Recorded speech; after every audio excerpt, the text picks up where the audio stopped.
പലസ്തീനെ ഒരു രാഷ്ട്രമായി തുടരാൻ അനുവദിക്കും. അതുപോലെ തന്നെ ഗസയിലെ പ്രശ്നങ്ങൾക്ക് ശാശ്വത പരിഹാരമുണ്ടാവും. ഇതാണ് ട്രംപും നെതന്യാഹുവും തമ്മിലുള്ള ചർച്ചയിലൂടെ ഉരുത്തിരിഞ്ഞു വന്നതെന്നാണ് നമ്മൾ പുറത്ത് കാണുന്ന ഒരു വാർത്തകൾ അല്ലെങ്കിൽ വിഷയങ്ങളൊക്കെ. ശരിക്കും പറഞ്ഞാൽ ഈ അമേരിക്ക അല്ലെങ്കിൽ ഇസ്രായേലുമായിട്ട് നടത്തിയ ചർച്ചയുടെ അടിസ്ഥാനത്തിൽ ഹമാസ് ഭീകരരോട് ഗസയിൽ നിന്ന് ഒഴിഞ്ഞു പോകണം. ഇനി അവിടെ സായുധ വിപ്ലവമോ അല്ലെ സൈനികർക്കെതിരായിട്ടുള്ള നടപടിയോ സ്വീകരിക്കരുത് എന്നാണ് അമേരിക്ക കൃത്യമായിട്ട് പറഞ്ഞത്. അതായത് ഇനിയും ഇത്തരത്തിലുള്ള നിലപാടുകളുമായിട്ട് മുന്നോട്ട് പോയാൽ ഹമാസിനെ പൂർണ്ണമായിട്ടും കത്തിച്ചു കളയും. ഇതാണ് അമേരിക്കയുടെ നിലപാട്. അതായത് ഇസ്രായേൽ ഹമാസിനെതിരെ പോരാട്ടം തുടരും, ശക്തമാക്കുമെന്ന് പറഞ്ഞാൽ അതിൻ്റെ അർത്ഥം അതിൻ്റെ കൂടെ അമേരിക്ക ചേരുമെന്നാണ്.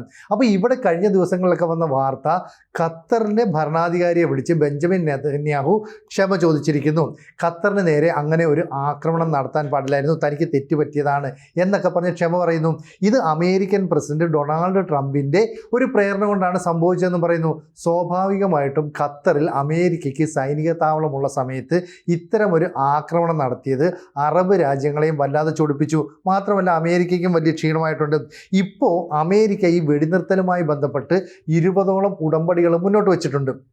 ഈ ഉടമ്പടികളുടെ അടിസ്ഥാനത്തിൽ അയൽക്കാർക്ക്, അതായത് അയൽ രാജ്യങ്ങൾക്ക് ഭീഷണിയൊന്നുമില്ലാത്ത തരത്തിൽ ഒരു തീവ്രവാദ വിമുക്ത മേഖലയായിട്ട് ഗാസ മാറണം. അപ്പോൾ ഗസ വിട്ടുകൊടുക്കില്ല, ഞങ്ങൾക്ക് തന്നെ വേണമെന്ന് ഉറച്ച നിലപാടിൽ ഇസ്രായേൽ ഉറച്ചു നിൽക്കുകയും അവിടെയുള്ള ഹമാസ് ഭീകരവാദികളെ തുടച്ചു നീക്കുന്നവരെ യുദ്ധത്തിൽ നിന്ന് പിന്മാറില്ല എന്ന് പറഞ്ഞതിനുമൊക്കെ ഒരു മാറ്റമുണ്ടാകുന്നു പറയുന്നു. കൂടുതൽ വാർത്തകളും വിശേഷങ്ങളും നിങ്ങളിലേക്ക് എത്താൻ ABC മലയാളം സബ്സ്ക്രൈബ് ചെയ്യുക, ബെൽ ബട്ടണും അമർത്തുക.